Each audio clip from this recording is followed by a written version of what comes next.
Supposedly his stepmom was outside once. And she was like, I've never met him. And it's like, he just said he was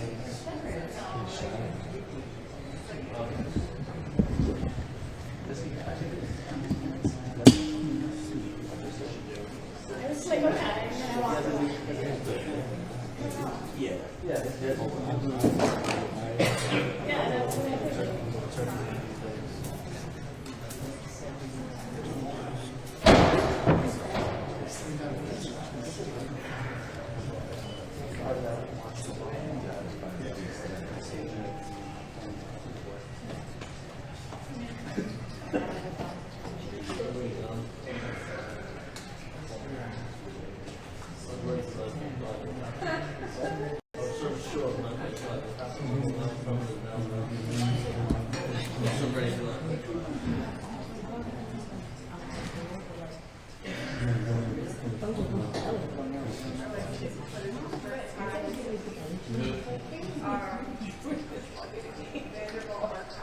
Oh, really?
All right, you are watching our special coverage of the Luigi Mangione hearing that is taking place in Lower Manhattan. This is State Supreme Court. You can see right here, we are in the hallway.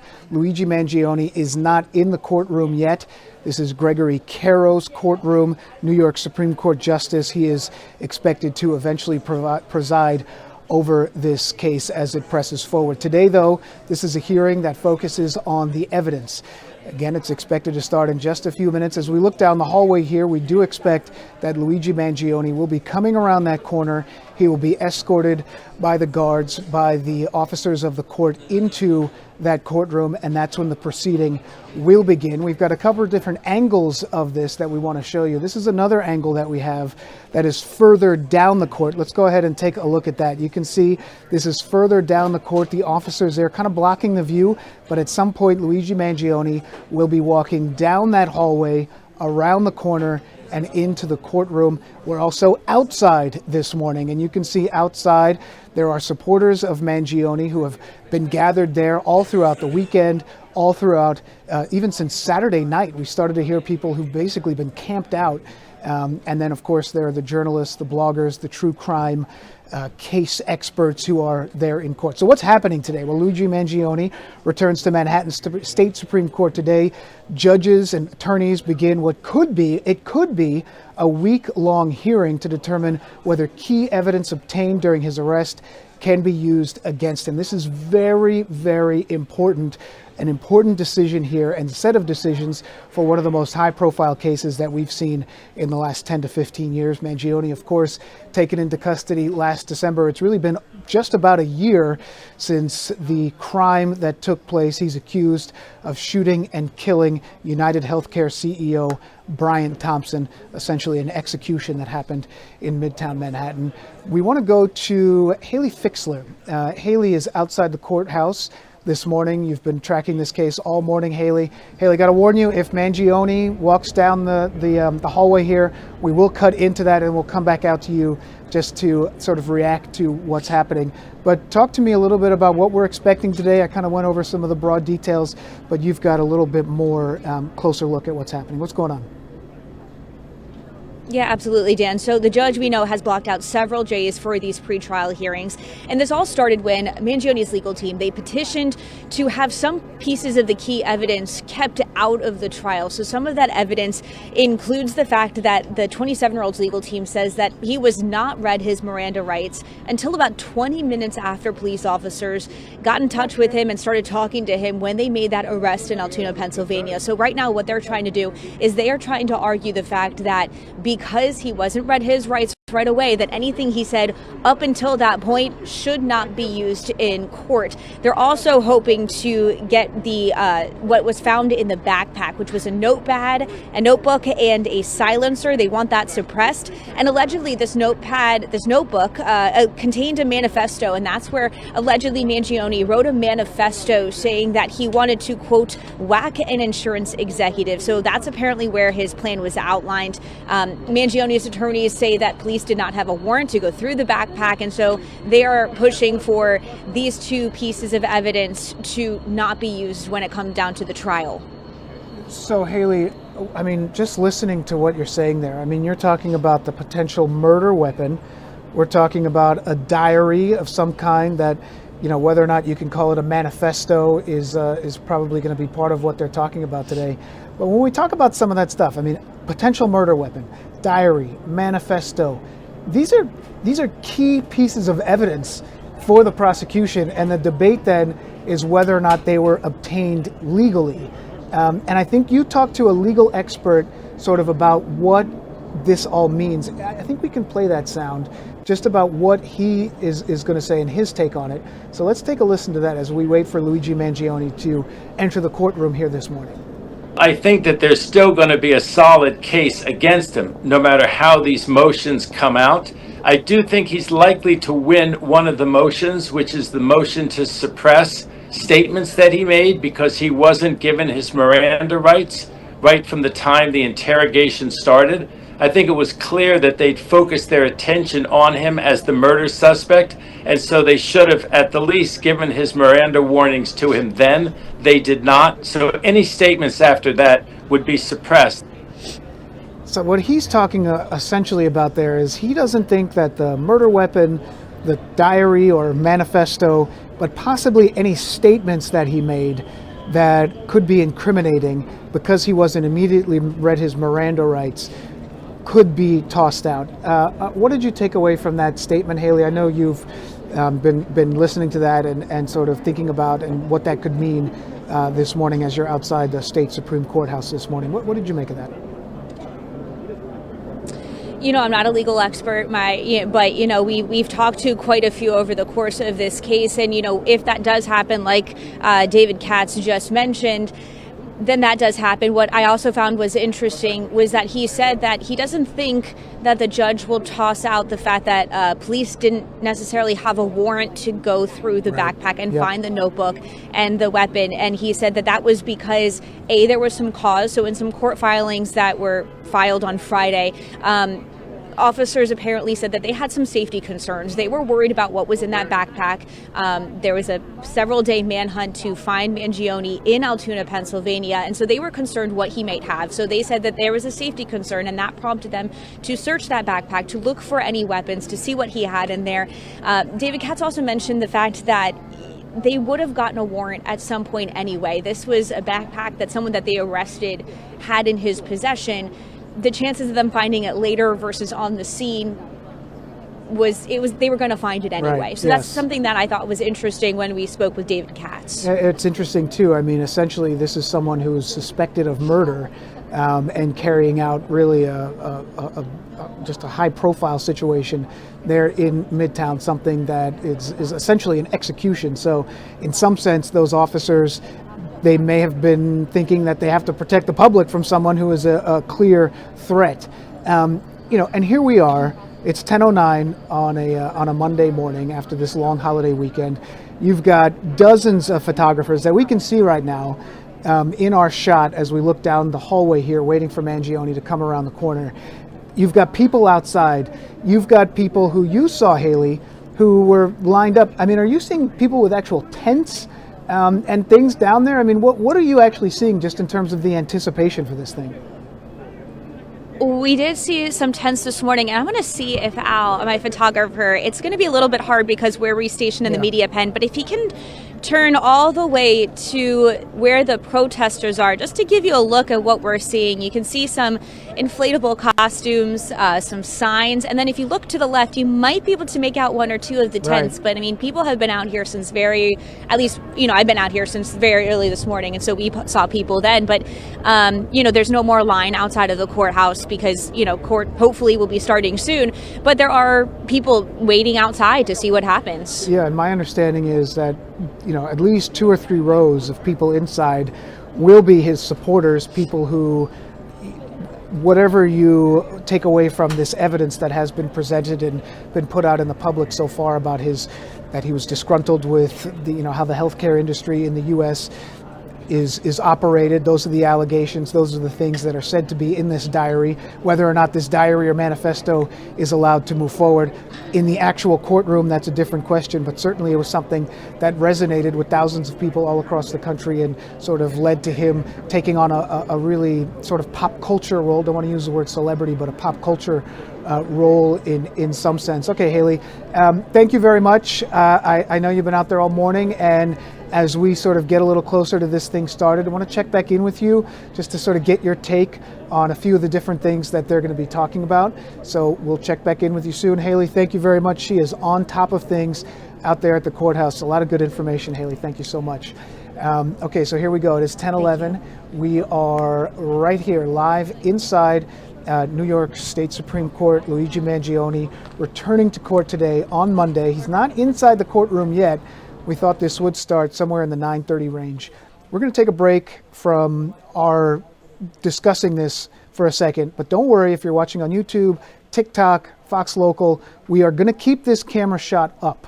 So we're not like going to commercial break or anything like that. We know that there are thousands of people right now who are tuned in to our broadcast, and they want to see this moment when Luigi Mangione walks down this courtroom, walks down this hallway here into the courtroom. So we're going to keep this shot up, and we're going to take a quick break.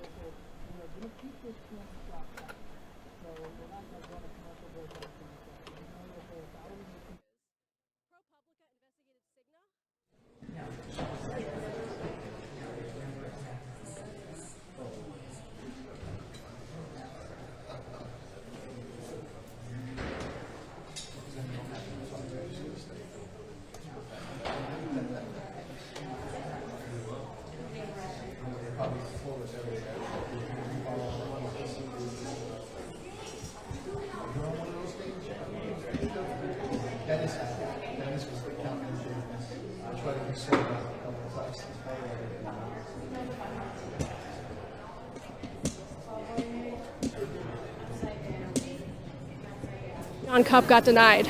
His denial wasn't even directly from United Healthcare. It was through United Healthcare, but they outsource. The same as when you call customer service somewhere and you get some guy in India.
All right, once again, you are watching our special hour-long coverage here of the Luigi Mangione hearing on Newsroom Live. It is about 10:14, and so when he walks down that hallway, we will bring it to you live.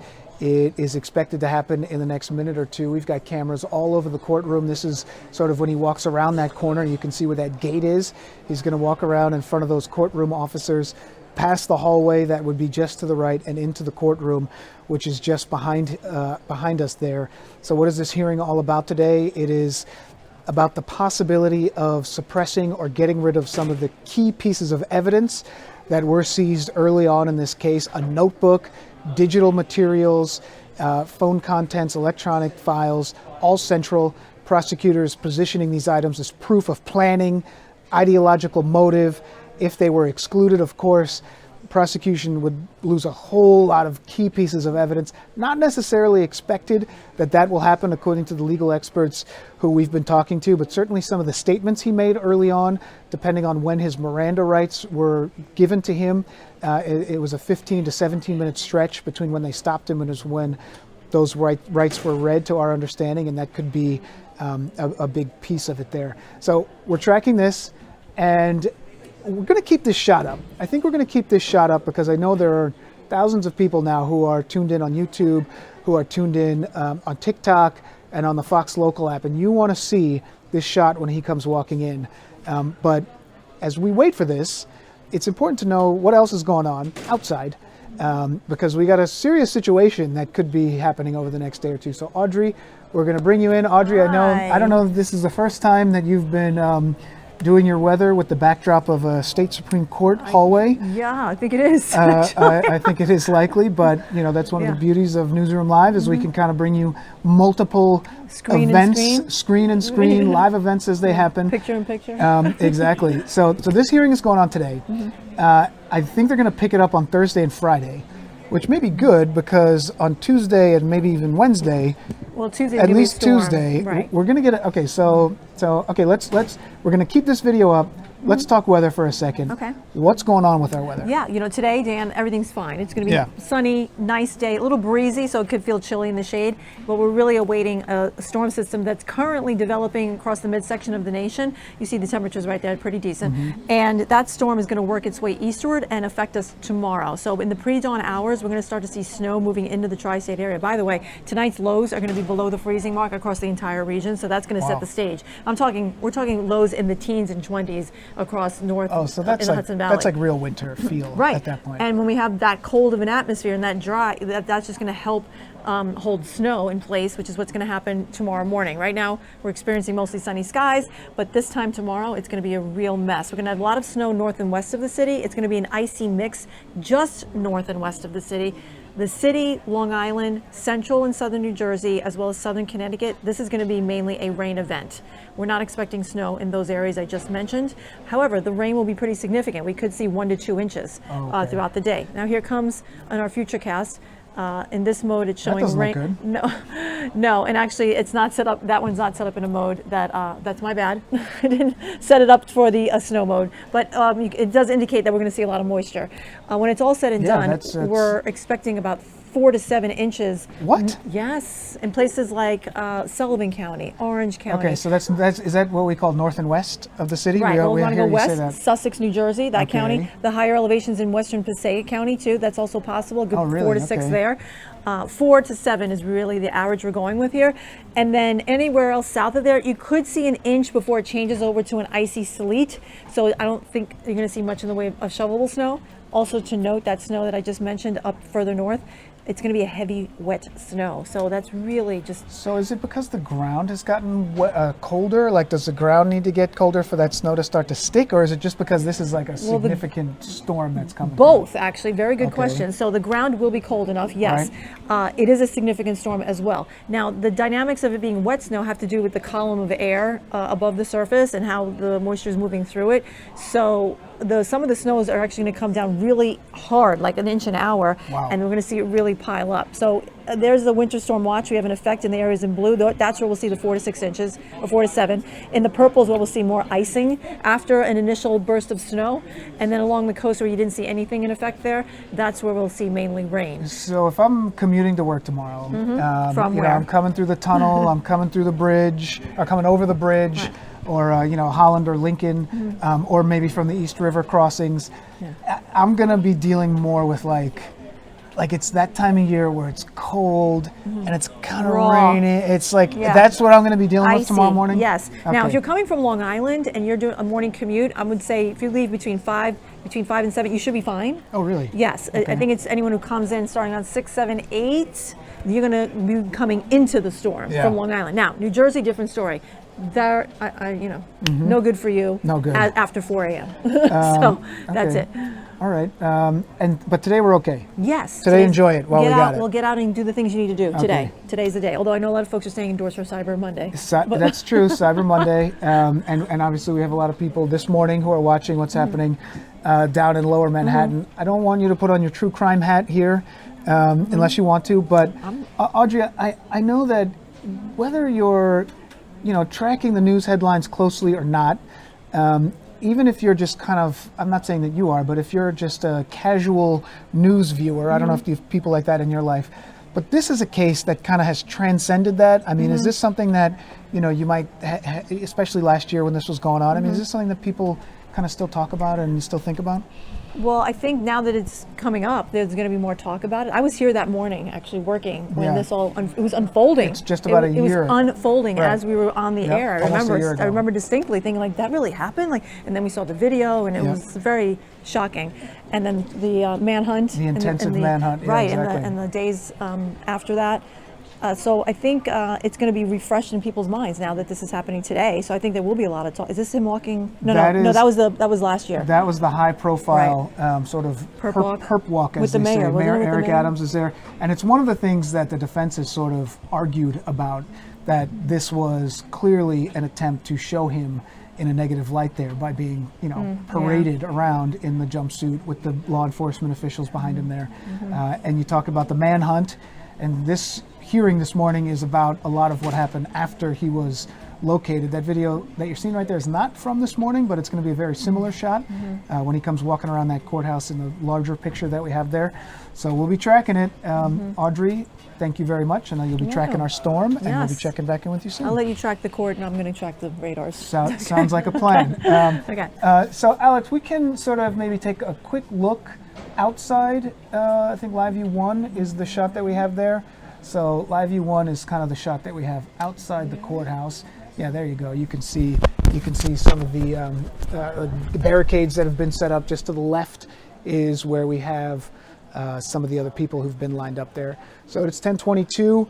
How about that you were able to get a weather forecast and not lose sight or lose track of what a lot of people are tuned in this morning, which is to get an update about what's going on with the Mangione trial. It is 10:22. Again, Newsroom Live. This is our special hour. We are dedicating pretty much the entire hour to this. So when things happen, we will let you know. As you can see right now, the photographers, the media, the press, the court officers, you can see her running through there. Does that mean that something's about to happen? Let's, Alex, maybe we could take the audio live up there just for a second as we go to a break.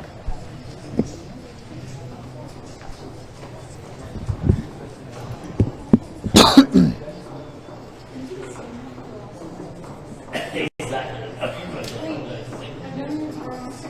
know the car?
All right, welcome back to our special coverage of the Luigi Mangione hearing. This is in Lower Manhattan State Court.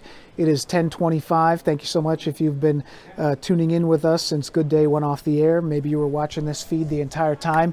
We can see there are a lot of people watching on YouTube, and I can see some of the comments there just out of the corner of my eye. We could probably bring them up. We can see some of the comments. I think most of them are G-rated. So this is from Valeria. Sorry if I pronounced your name wrong. So she's saying, okay, Luigi is literally taking his sweet time. So as you can imagine, Luigi has been in a federal lockup, essentially, since he was taken into custody and transported here to Manhattan. He has not really had too much time outside of where he's been staying, except for to attend these hearings. And so the transport takes a little bit. Everyone is remaining calm, as Jessica says, because it's going to happen. To be honest with you, we thought that this would start in the 9:45, 10 o'clock range. So here we are at 10:26. We appreciate you sticking with us. We know that it's important for a lot of people who are tracking this case to really be informed about every minute, every aspect, every filing, every detail. And so we're going to do our best to bring that to you. Don't worry, we are going to keep this shot up our entire time that we are on the air here, even if we go to a break. We're not going to be doing any commercials today. We are just sticking straight with this because we know how important it is to a lot of people who are out there. We appreciate it. We understand that there is a significant true crime community and people who follow these cases and think that these are some of the issues that could make a real difference as we move down into the next phases of what will happen when eventually, theoretically, we do get to trial if he doesn't plead guilty or something along those lines. So what's going to happen today?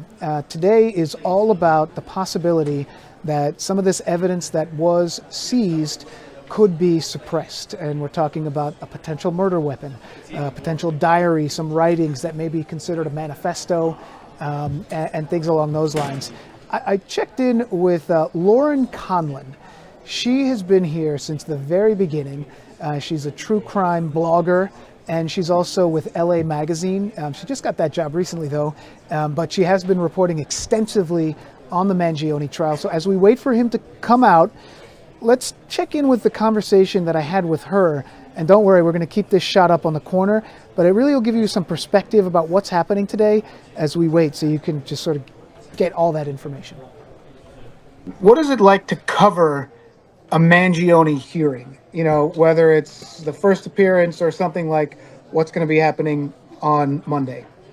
Yes, I mean, honestly, it's like nothing I've ever covered before. And, I covered the Diddy trial. But one thing I noticed is that every other hearing I'll go to, whether it's a high profile defendant or not, they enter from, the jury box, let's say, because they're coming in from wherever they're bussed in from, Rikers. In Luigi Mangione's case, it's MDC. And it's normally the jury box, they kind of creep in, they sit at the table, and that's that.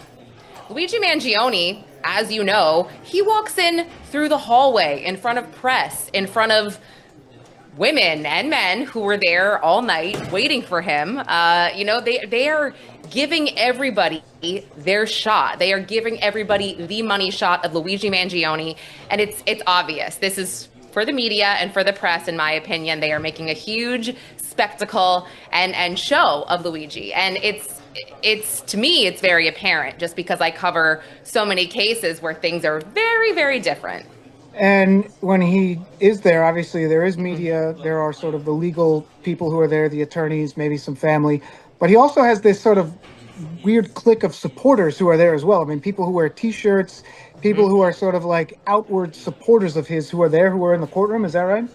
Yes, and last time I was there, I spoke to a girl who told me she waited 30 hours. And, this was back in September. It wasn't as cold. It was certainly dark. She waited 30 hours to get into the courtroom. She did get in. I want to say last time in the gallery, there was probably 4 rows of supporters, give or take. But I'll tell you what, when he walked out, Mangione walked out of the courtroom, I felt like he gave them what they wanted. He looked a bunch of them in the eye, and I was like, oh man, the ones he locked eyes with, that's going to keep them going until the next hearing. That's going to get them to donate more money to his defense. So again, in my opinion, he knows what he's doing. And here we are at this next hearing. What's at stake here for both sides at this hearing? Oh, Dan, this is so important, and I don't think people realize how important this is. These suppression hearings, which we're told are going to take days, are going to determine which evidence will eventually be presented to the jury. And this really stems on the backpack that he was found with when he was arrested, captured at the Altoona, Pennsylvania McDonald's. Now, we've heard, or I've heard, experts from the start saying, ooh, I don't know if that search, the backpack search, is necessarily going to be lawful. Well, that's exactly what the defense is saying. The defense is saying you violated our client's Fourth Amendment right, and therefore everything in that backpack should not be admissible in court. Not only that, but during these discussions, I think it was last week, maybe the 25th, the defense submitted a motion that when they are discussing the items in the backpack, before a ruling is made on what's to be shown, they don't even want the contents of the notebook being read out loud. They don't even want the notebook being called a manifesto. They're saying if, for whatever reason, words from the notebook gets out and there will be a ruling that it's not going to be admissible, that will still be damage done. And so once the media prints those words, a potential jury pool could hear it. And they're saying that's not fair. So there's a lot at stake. There's the 3D printed gun in that backpack, the homemade silencer. Again, I can't call it the manifesto I get. I'll listen to the defense there, but the notebook, and there's a couple other pieces of writing as well.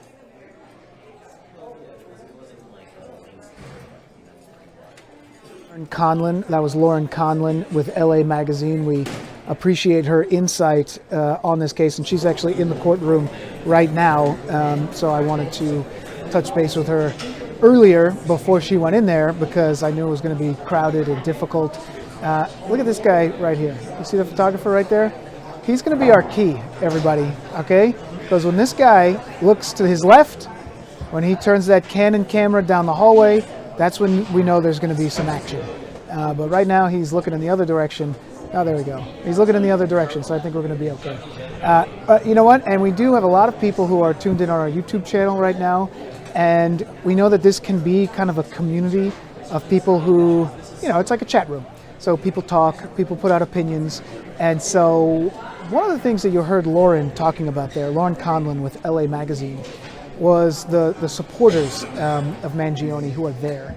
And so one of the big reasons why they have so much sort of security and why there are these steps that are being taken of who gets let in and who does not is because there are a large contingent of Mangione supporters who end up in the courtroom. So let's take a look at one of those comments. That comment is right here. It says, "I believe this case is bigger than one man. It is not about Luigi. It is about the violent healthcare system that forces many into bankruptcy or illness or death." Now, part of what is in this manifesto or this diary, so to speak, are words along those lines, allegedly, that Mangione wrote and was a reason potentially why this crime was carried out. Again, that's part of the accusations, but it is part of the reason why the defense wants this evidence thrown out.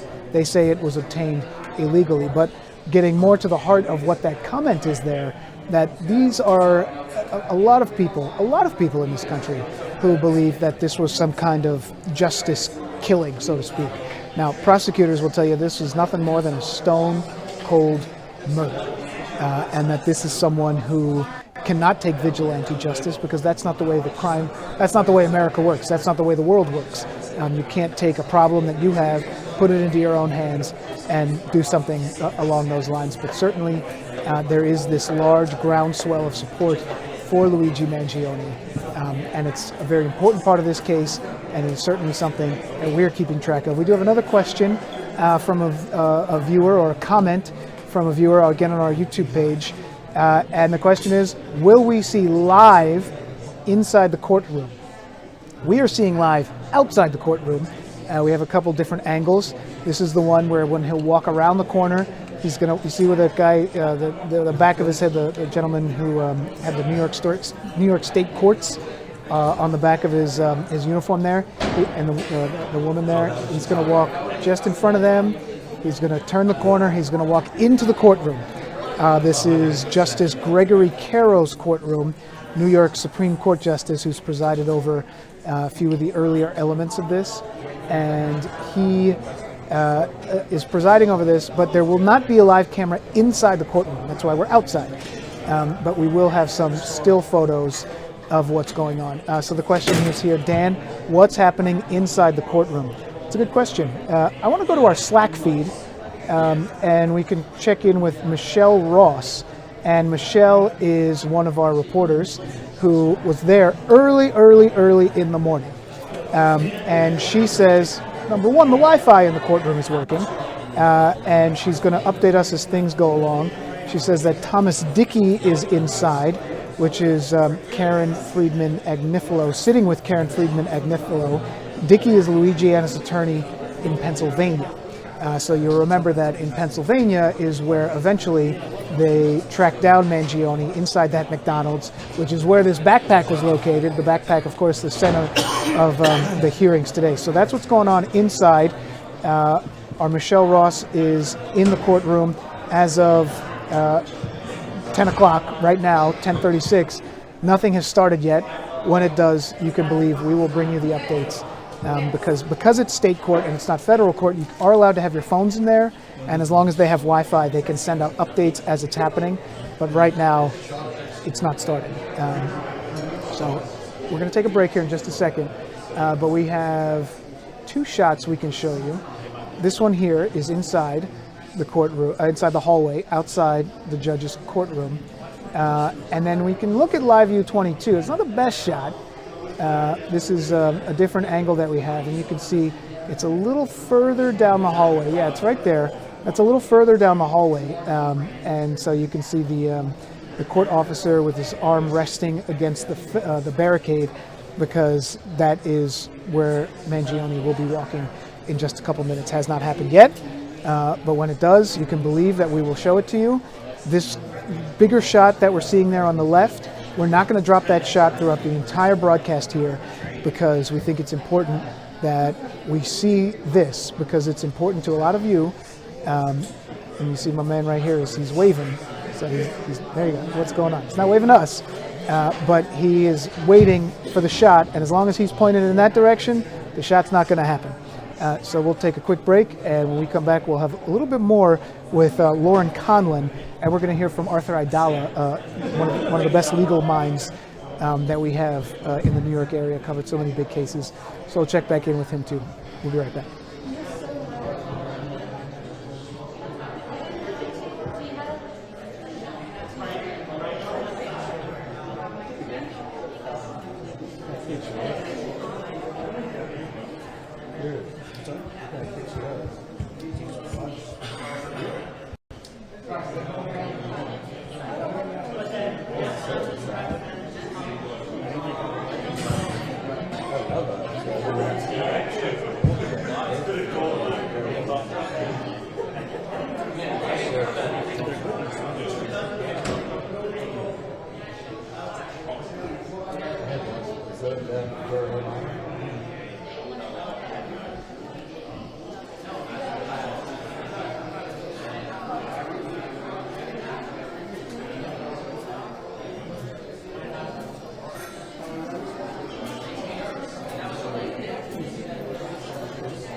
All right, welcome back. It is 10:40. This is our special coverage of the Luigi Mangione hearing in State Supreme Court. We're waiting for him to enter the courtroom. We did have some questions about what's going on, because this was supposed to start about an hour ago, really. And so the question here is Luigi being late going to be a problem in the courtroom? We appreciate you reaching out and checking in on this. You know, court, if you're familiar with it, they do have sort of some of the timing that they go through. Sometimes they'll work through their lunch breaks, sometimes they won't take those breaks, but certainly him being a little bit behind schedule it could be two things. One, we're hearing that it's possible that there is some movement inside the courtroom with Mangione's attorneys and the prosecutors potentially meeting with the judge beforehand. Look, that's not uncommon. Those things happen all the time. Maybe it's a meeting off to the side so that they can work some things out so they don't have to bring it all out in court, work some things out with the timing. Here's what's going on with that. Here's what's going on with the schedule. That's a real possibility. I'm checking in with Michelle Ross, who is inside the courtroom right now. She's one of our top reporters. And so she's inside the courtroom right now, and she's trying to get an answer. I'm trying to get her to give me an answer on that. So it's a possibility. But as you can see right now, I mean, as you see people walking in who I don't believe are affiliated with the case, it doesn't look like he's coming in at the moment. But it's not like he's driving to the courtroom and he got stuck in traffic. He's coming from federal detention in Manhattan and is being transported here. Not Manhattan, but he's coming from federal detention here in the city and he's being transported here. So did we have another comment that we had that we were going to try to get to? I can set the scene just one more time. This is the high-profile case, potential major turn today. Lawyers for Mangione asking the judge to throw out what prosecutors call some of the most important evidence in the case: a notebook, a digital file, a potential murder weapon. Haley Fixler has been outside the courtroom all morning. I know she's been following this case very closely. Haley, it's almost been about a year, pretty much, since this happened. And I know, really, I mean, for the last 12 months, you've been tracking every single part of this case, doing such a great job for us. What are we thinking is going to be the focus today?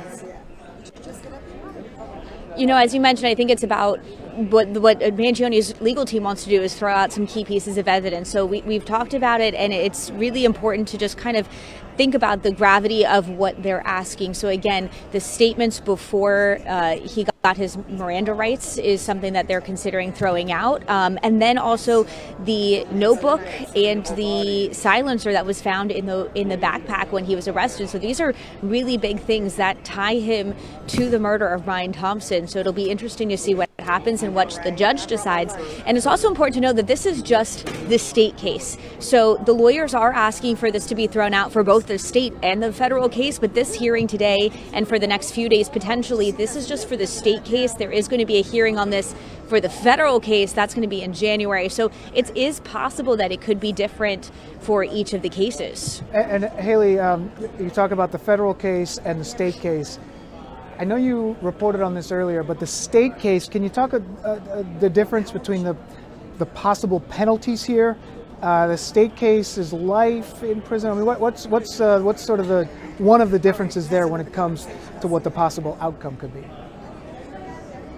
Yeah, so Mangione, it's important to note, has pleaded not guilty to all of the charges. So if he is convicted, though, on the state charges, he could face life in prison. And if he's convicted on the federal charges, he could face the death penalty. So that's actually something that some of the protesters out here earlier this morning were protesting against. There was a truck with a billboard that was driving around saying no to the death penalty. So that is one of the things that people who are supporting Mangione are upset about, is the potential in a federal case of the death penalty. Haley, thank you so much. So we have a couple thousand people tuning in right now, but a lot of them weren't with us earlier in the show, this hour-long special that we have here on the Luigi Mangione hearing that's taking place in Lower Manhattan. So I want to play a piece of the sound that part of the interview that you've been reporting with all morning. So we're going to listen to that. This is about specifically what could and may not happen in court today. So let's take a listen to this legal expert. Wait, Dan, before we go into that soundbite, if I can interrupt, we just got a message from Michelle Ross, who is inside the courtroom, and she said Mangione is now in the courtroom that he just entered.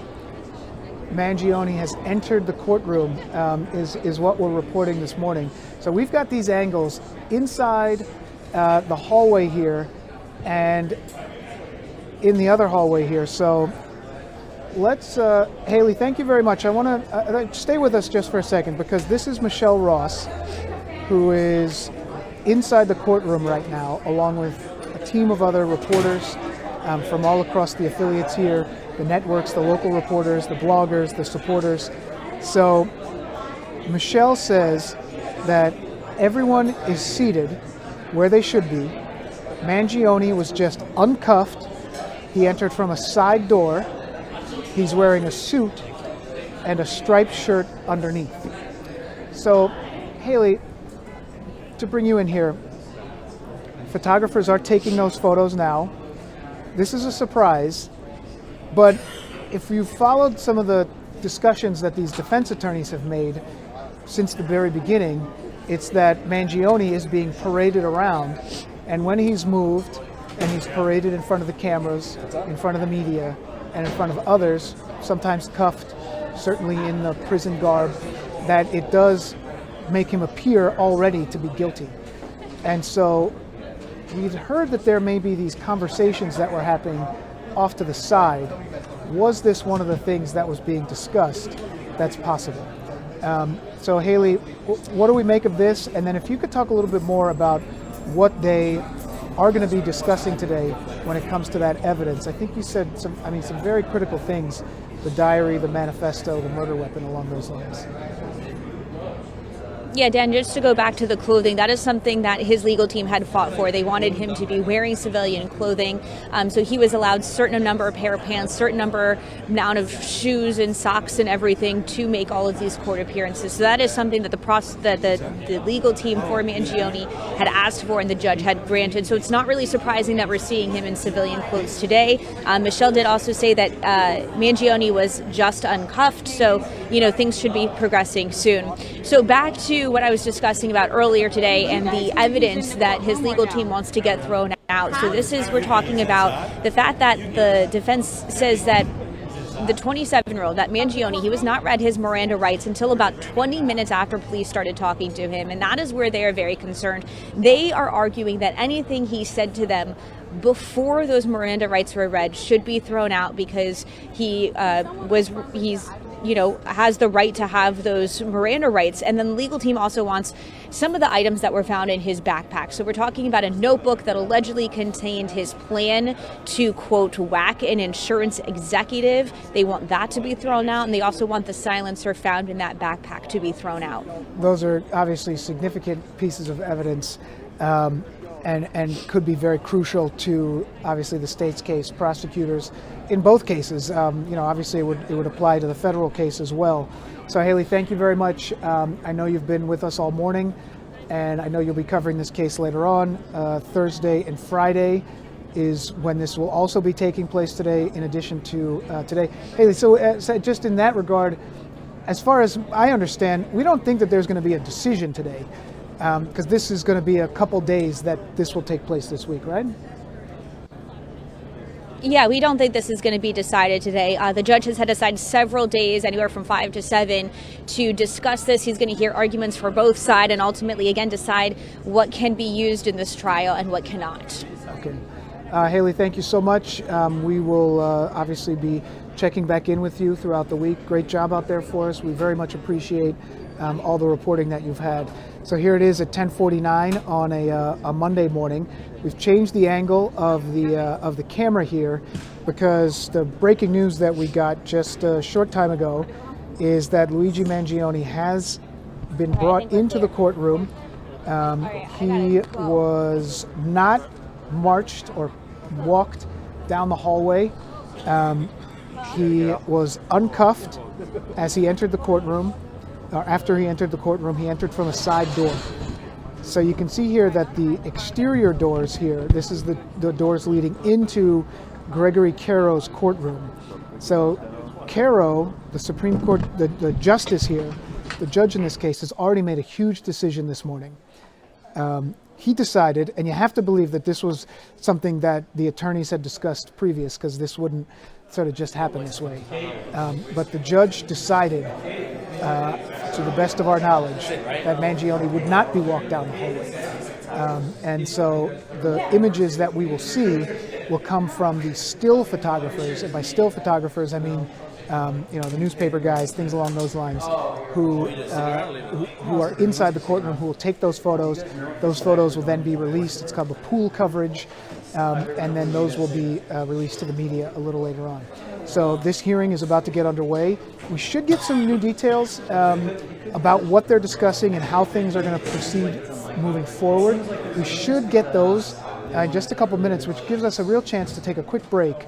So as we take a break, we've changed our camera angle because Mangione did not come down the hallway. He's already in court.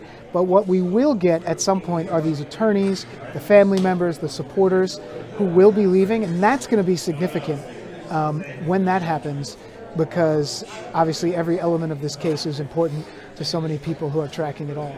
So we're going to take a quick break and we'll be right back.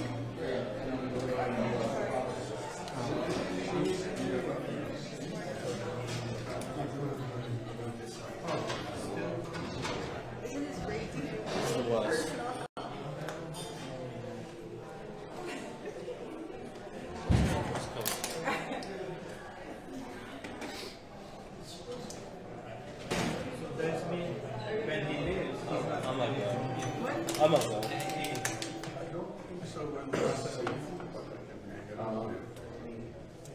I'm so sorry. I got such good interviews with those kiddos. Did you take the number down correctly? Did you text me? Yeah.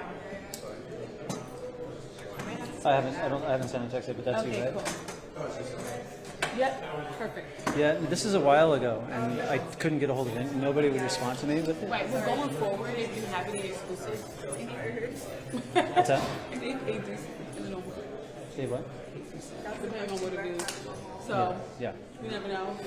I thought it was decent enough. I'm not really good at the whole tap selling to agencies and desks and stuff, so I didn't really know what I was doing. But you never know, like, just But it was, keep it back in your head, because people pictures and good stuff sometimes. Yeah. Yeah, because the Sun took it for like 24 hours, non-exclusive. It's like $500, but it's not up online anymore. Awesome. But I'll keep your photo. I'll text you, and then you'll have my information. I agreed to do a PAP job recently. And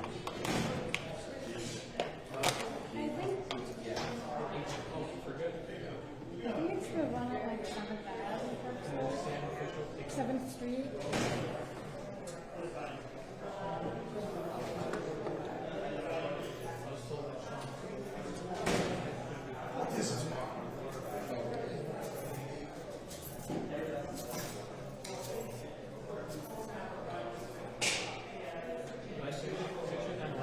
All right, so setting the scene here again, this is 10:53. You're tuning into our special coverage of the Luigi Mangione hearing on Newsroom Live.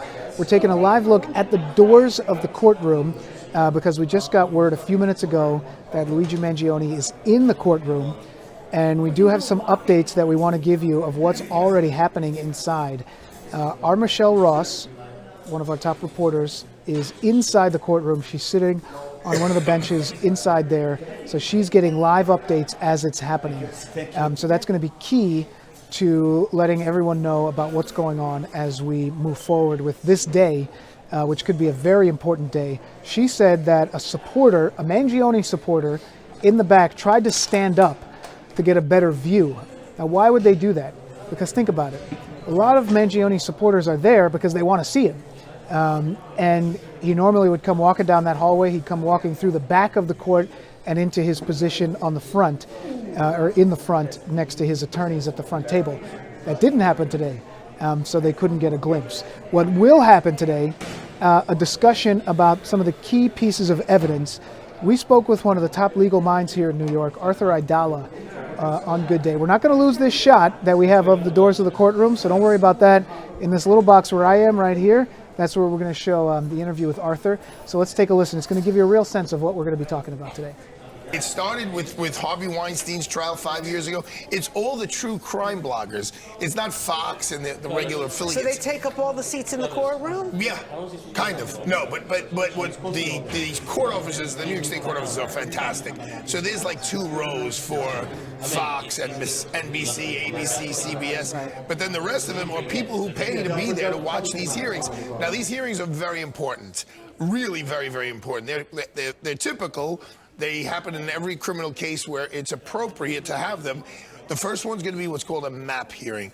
And a MAP hearing, that's the name of the case, has to do with the evidence they've recovered from him. So it's got to do with his writings, which are important, because it gives you his state of mind. It gives you what his intent is, and the gun itself, and the backpack, and everything else.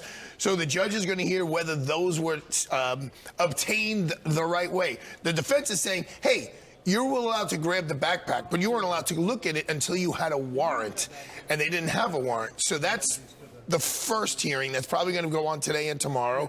Then Wednesday's the judge's calendar day, so nothing will happen. And then Thursday they do what's called a Huntley hearing. And a Huntley hearing has to do with the statements that he gave to to law enforcement when they grabbed him. And the argument there is, based on the body cam video, they waited 17 minutes. They spoke to him for 17 minutes before they read him his rights.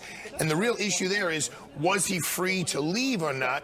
And the defense is planning on calling 2 witnesses that says there were like 20 cops around the McDonald's where he was. There was no way he could have gotten up and like, you know what, I don't really want to talk to you guys. I'm going to leave. Like, they were never going to let that happen. The judge, Judge Caro, he's a story judge. His father was the judge. He's been on the bench a long time. He's already thrown out the death penalty possibilities of the case. That was big when that happened, yeah. And so this is going to be real lawyering with real lawyer. I know the prosecutor. He's been in the office, I think, almost 30 years. He's fantastic. Joel Seidman. I know Mark and Karen Ignifilo. There's Zach Entrada, who's another fantastic lawyer. Tenny Garagos. Mark Garagos is. It's a battle of the titans. So basically, they're basically saying whatever was in his backpack, they needed a warrant for. Correct. Do you really need a warrant for that when? Well, you do, but there's something also called inevitable discovery. So they were able to grab the backpack once they identified him as the person, as the suspect. But technically, you're supposed to have a backpack. But there are exceptions to the rule having to do with the safeties of the officers. So they're going to say, hey, we needed to know, did he have an explosive device in there? Because was he going to blow up the building? Because he was wanted for murder at that point. So they may have thought, well, there could be a gun in this backpack. So they had this, would it be probable cause? Yeah, also exigent circumstances. We need to protect ourselves from the damage he could do. And they're also, the prosecutor's also going to say, like, Judge, okay, so we didn't get the warrant right there and then, but we were going to get it, but they needed to make sure they were safe, so they should be allowed to open up the backpack in this public place where they're not only protecting themselves, but everyone else in that McDonald's. God, he could have had a button and blown everybody up. All right, let me ask you about the other evidence that was in that backpack, which was a diary. Where he talked about, going after somebody. Now I know what I have to do. Right. Yes. So, I mean, his defense attorneys don't want that made public because that could be a problem with the jury. It goes right to his intent, what his frame of mind was at the time, and that he had thought it out and he had planned it out. So it's a premeditated act as opposed to a heat of battle. Look, God bless these lawyers. They're great lawyers. This is an uphill battle. To be as forthright. One of the great legal minds, Arthur Aidala, one of the great legal minds here in New York. I know a lot of people tuning in because they want to see that shot of Luigi Mangione as he walks into the courtroom. He's already in. They brought him in a side door. They uncuffed him inside. We do have a photo from inside the courtroom. We just got this photo. This is breaking as it's happening. Let's take a look at this photo. From inside the courtroom. It's going to be Luigi Mangione. You can see it there. That's coming in. Here we go. It's coming in. Almost. We almost got it in there.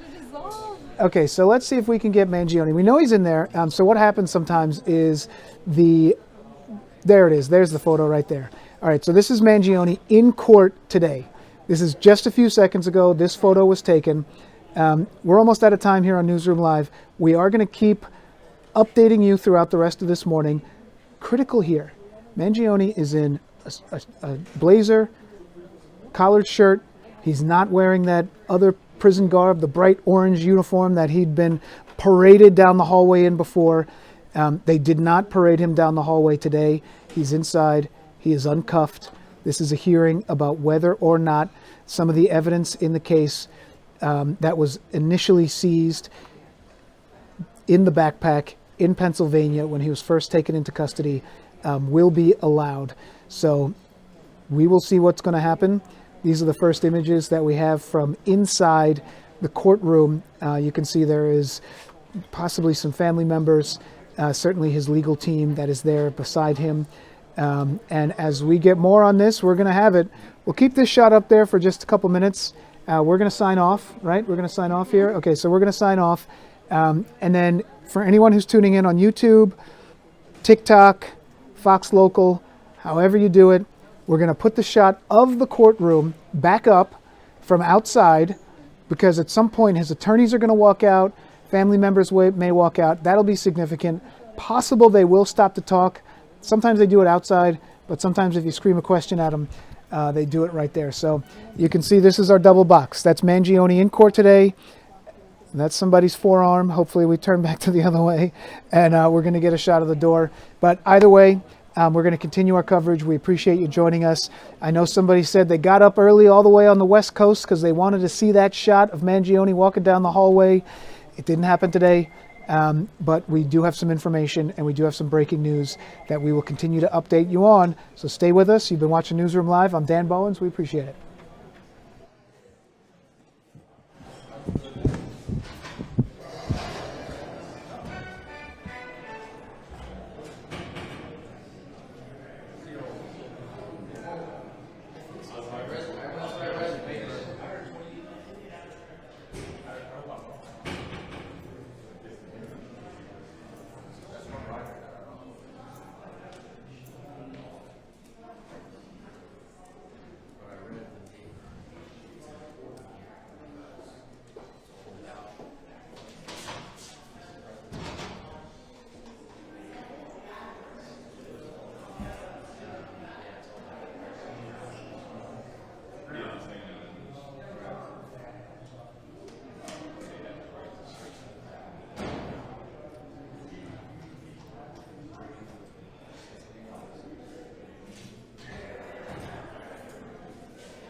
saw him.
Generate me a relatively detailed and sort of funny caption about Luigi Mangione supporters showing up in his case today.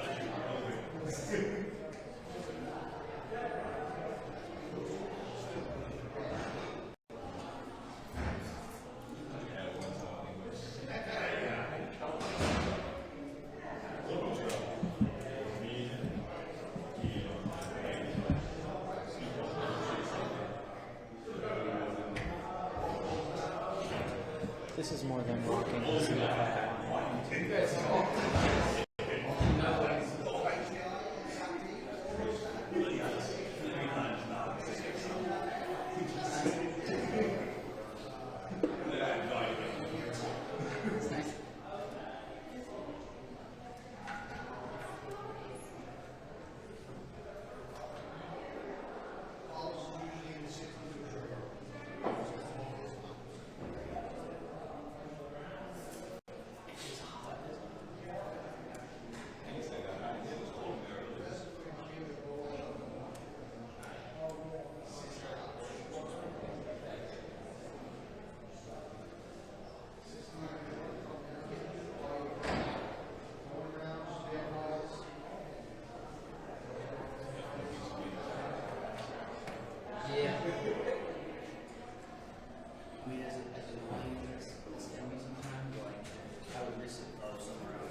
never even really talked to him all that much. He also always is looking down, so like, I'm always looking down and I'm trying to watch it. It's like, to see what he's saying.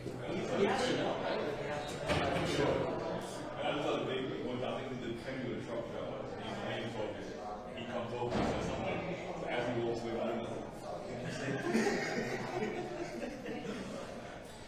I have no idea what I'm saying. Yeah, exactly what he's trying to get into the scoreroom.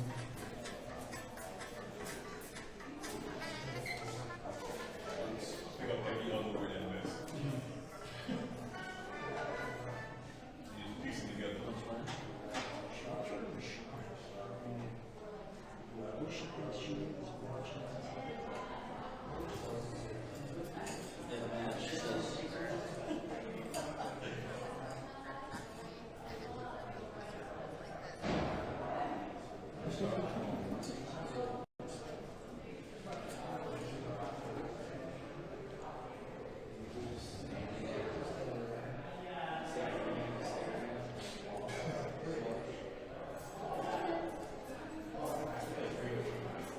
That's Judge Silvera's law attorney. I just walk in just so you know who she is. That's the big cheese. Huh? But that's her husband. That's, yeah. She got the phone like that. She just left her alone? No.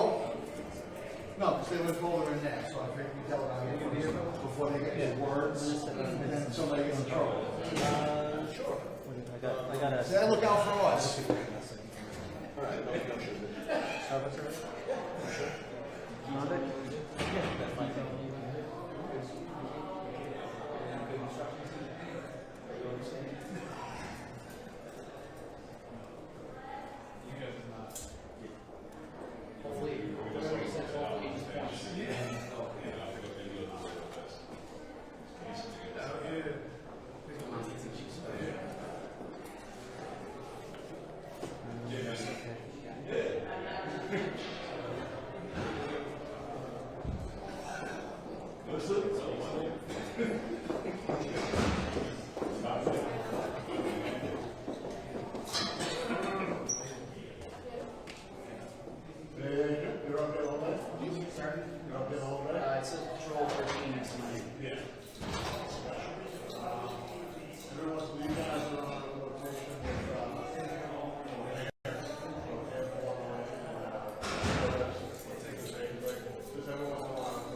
That was before they just took the testing?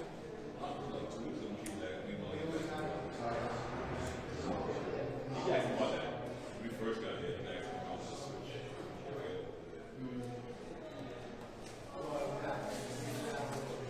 It's kind of like an awkward position to put somebody in. Like, I just got here, like, I'm not going to just eat that.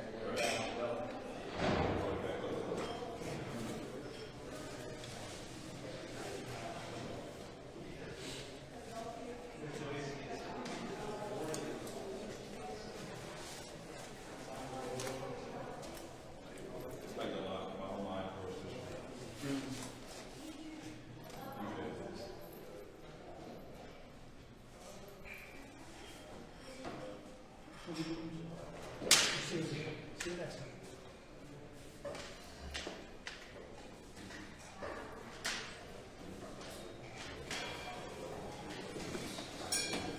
You guys are definitely more friendlier vibe out there.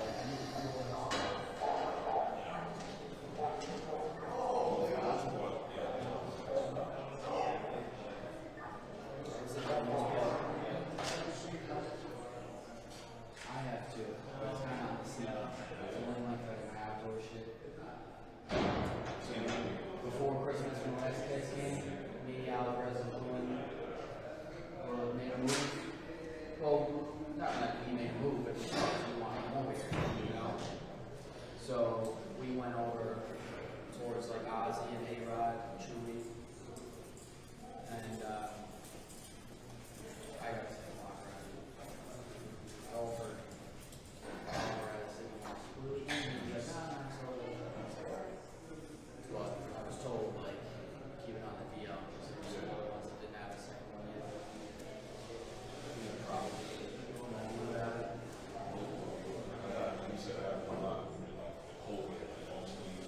Yeah. Even now, after that thing happened with the slash and stuff, I got a pair of, you know, underwear, sweatpants, kids got sleep yet, you know, shit like that. You know what? I have to do someone that a lot of A hoodie, underwear, sweats, just in case of fresh out. we was on that a couple days on the lot. I need to do that.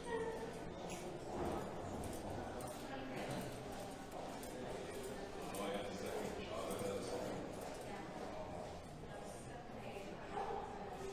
I'm opening it. It's just as long as opening up somewhere. So what things we Oh, yeah, I heard that. You were on the greener pastures. yeah. Possibly. That goes with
Yeah,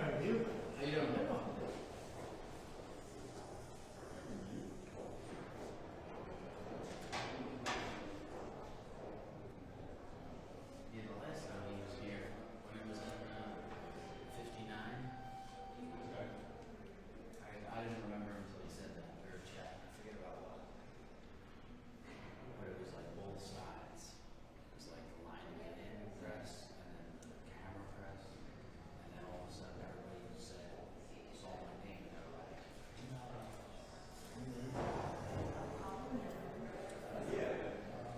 and then he was like, he looked at me one day and he was like, oh, it's my name.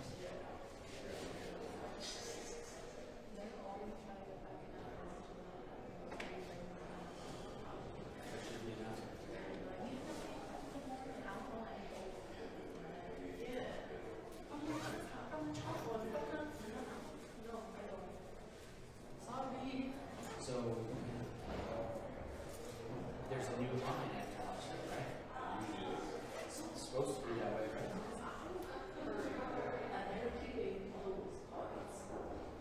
Okay. I mean, it makes it a lot easier.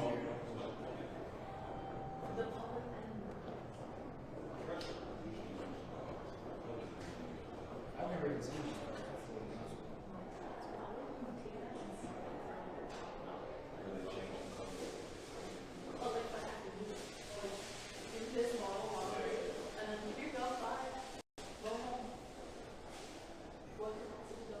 I mean, we always do a new line after we get it. Yes, the press is also, I'm thinking about the press. But this is not like always. This is easier than any new line ever before.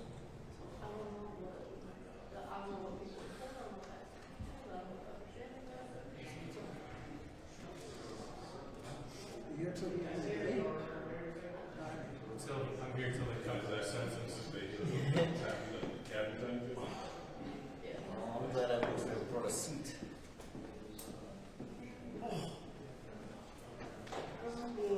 I don't know. It's just for now. You guys the Connor went on break? You guys the Connor went on break? I don't know. That's nice. He might have went to whoever. I'm not listening. Tabby, I think, called.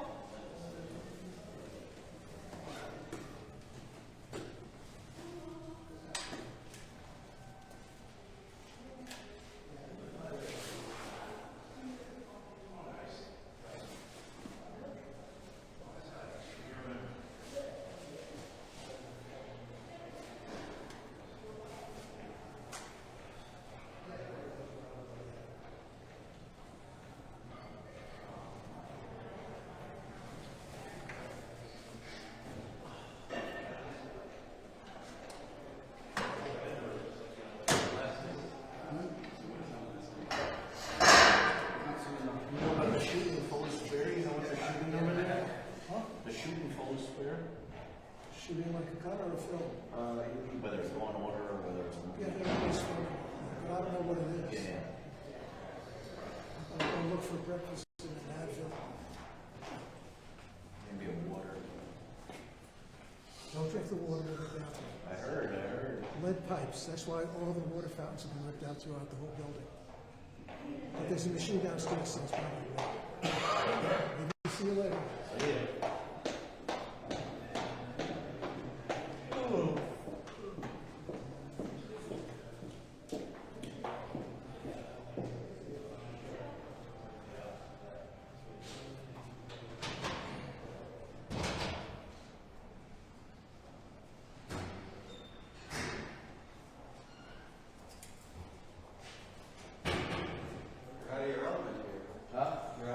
I'm out of my element, yeah, that's right.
my baby a hug and kiss me. And send me some pics.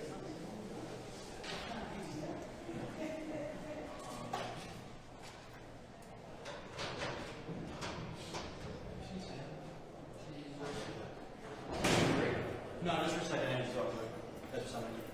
Sam.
Chris, I'm right behind you.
fairly quiet so far.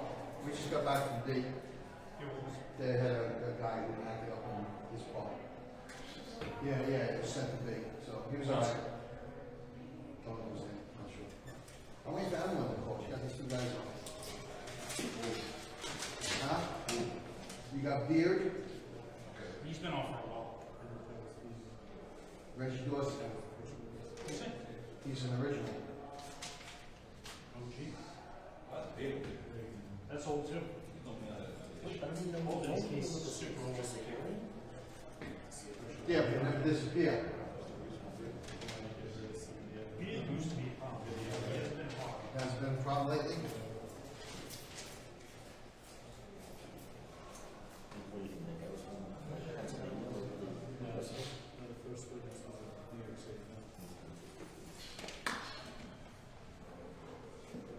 I wasn't given.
Opposite the courtyard, you know, prison.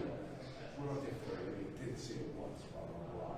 The next day, after we leave, somebody took a picture of the visiting area. The next day? Yeah, the next day. Somebody knew you were there. They knew people were there. We were hiding in the bushes when the cops came by. We were hiding in the bushes. Was she there? Yeah, she was there. Yeah, the person that was in the way. I somehow the public car. Money to be made, somebody's always going to take pictures. Oh, big fun long? Excited?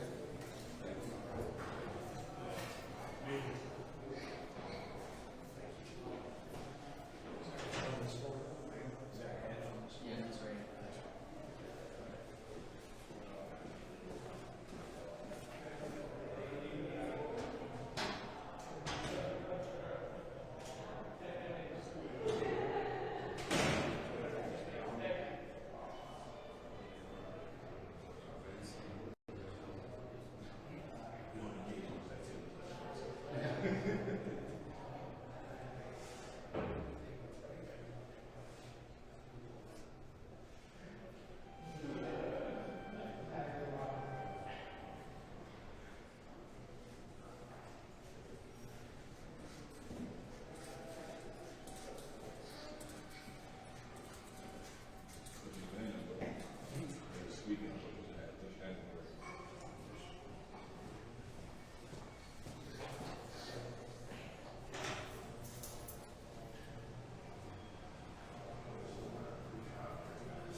Don't touch my camera.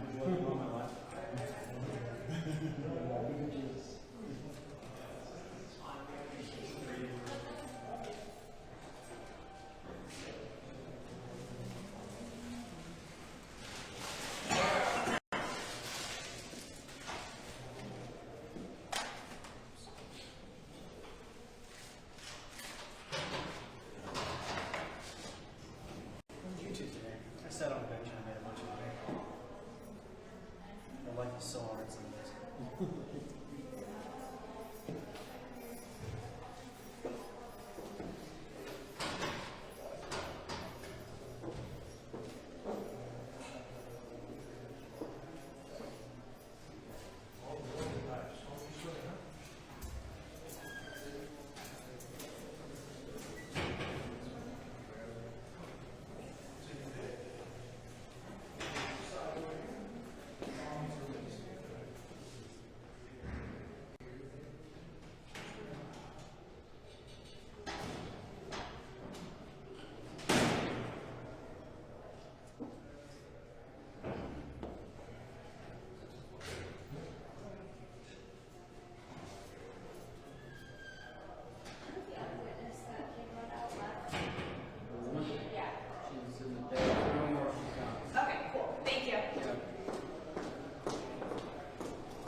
The woman you shot was on the cover of the paper that he's asking us about. What's that again? The woman you shot was on the cover of the paper that he's asking us about. Yeah.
Saying right here. Yeah, I don't care if you don't care. Just to let you know. You'll be like, who's the tall, dark, and mysterious guy with the leather jacket that he's got a chip on his shoulder for life? Let's get him on TV.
guys have your green cards ready.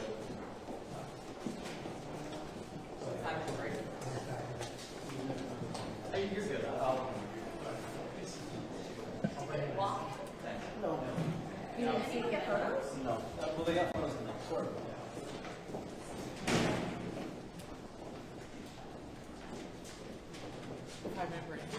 Put my laptop aside. No, 5 minutes. Oh, 5 minutes. You didn't walk today, right? See, I was Thank you.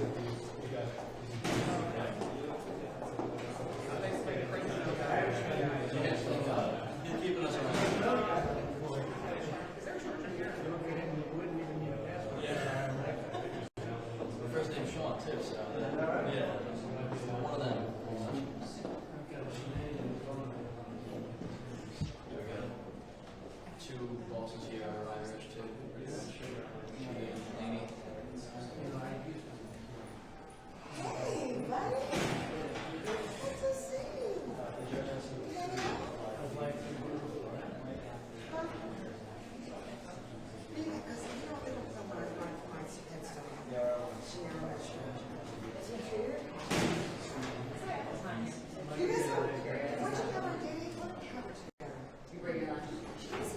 I think I heard that that's cash on right now. Yeah, I know. This building's needs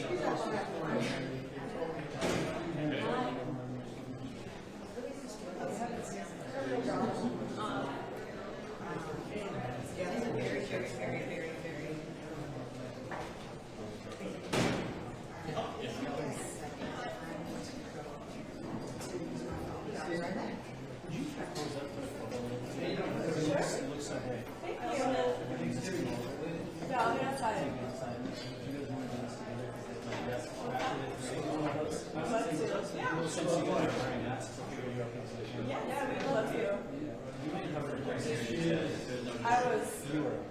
Yeah, it's just like but apparently I'm on sitting right now, so yeah, but I didn't see it yet. And I would love to get in contact with you if you're allowed to attend that meeting. Yeah, yeah, because when we rip it out, the show here, it looks like shit. Oh, yeah. Yeah, let's get it out.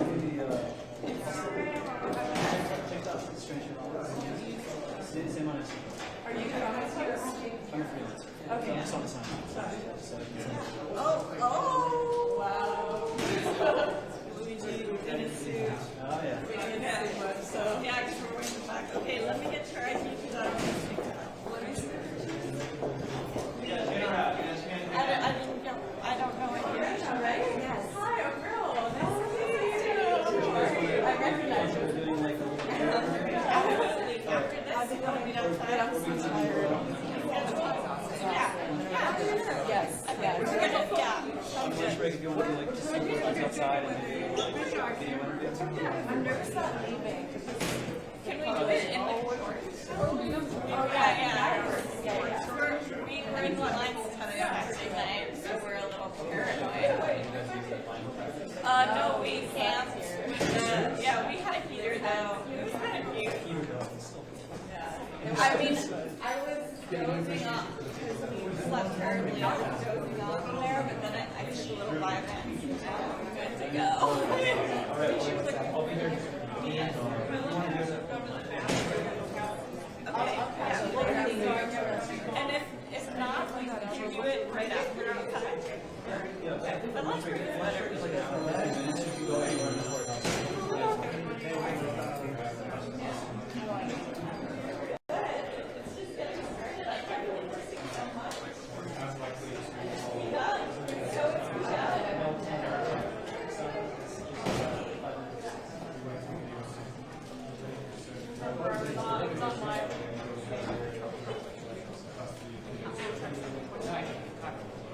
Oh, okay, good. Let me just please do this on X. And yes. I texted you.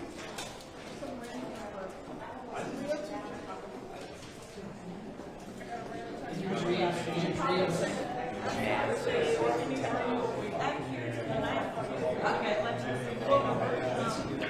so you just to see this? Yes, and then Lena and Helen. Yeah. What's the date? Tomorrow?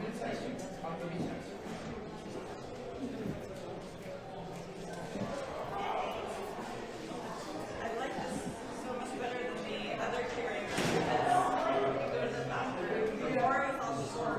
Is it your first hearing? It's my second one yet again. One time my first hearing was actually fucking April, but that one was scheduled. I would get a like picture of it. That time I would have been so just now. You're gonna get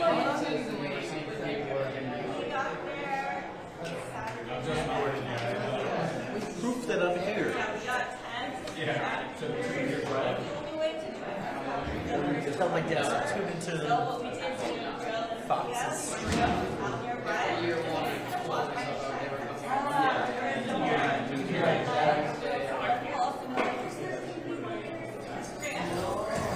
gotta get first one right. So you always improve.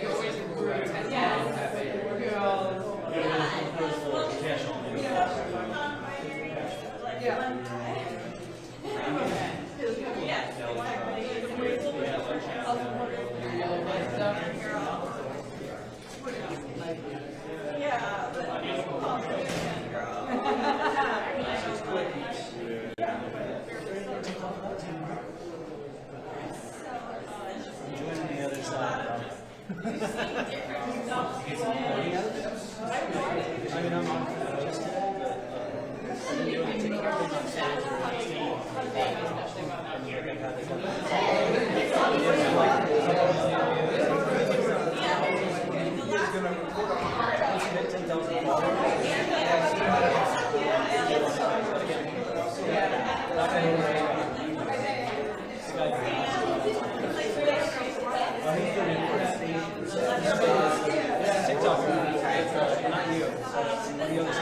Oh, okay.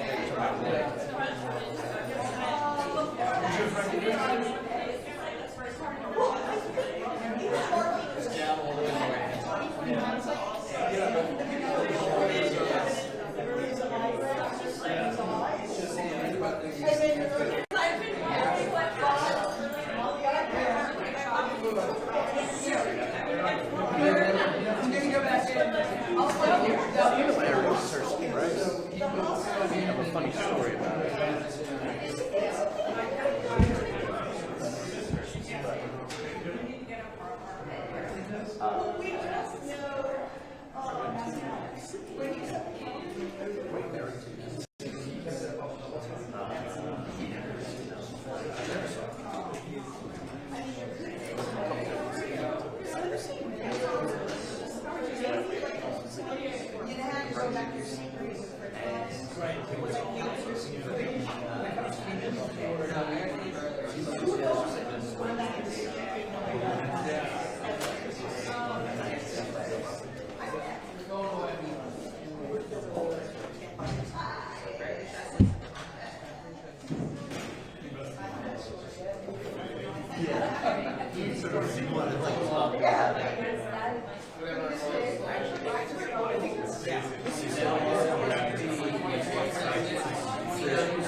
I wonder if they're going to do it tonight.